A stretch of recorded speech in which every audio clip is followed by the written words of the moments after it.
భారత రాజ్యాంగం ఎలా రూపొందింది? పూర్తికథ ఈ చిన్ని వీడియోలో.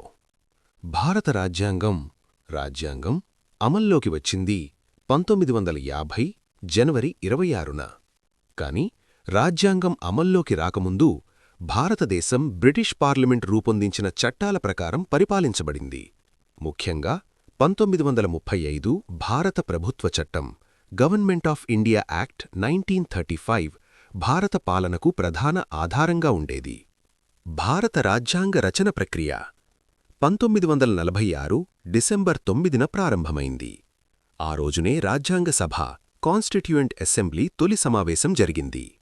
రాజ్యాంగ ముసాయిదా కమిటీ 1947 ఆగస్టు 29న ఏర్పాటు చేయబడింది. ఈ రాజ్యాంగ ముసాయిదా కమిటీలో మొత్తం 299 మంది పనిచేశారు. దీనిలో డ్రాఫ్టింగ్ కమిటీ సభ్యులు 7 మంది పనిచేశారు. ఈ committee chairman doctor BR Ambedkar గారు.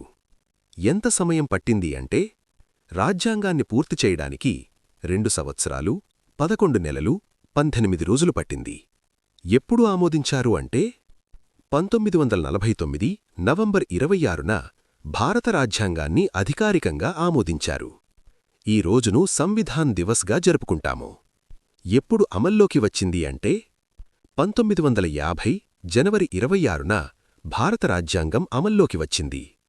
26 జనవరి ఎందుకు ఎంచుకున్నారు అంటే 1930లో ఇదే రోజున పూర్ణ స్వరాజ్యం ప్రకటించబడింది. అందుకే ఈ తేదీకి ప్రత్యేకమైన విలువ ఉంది.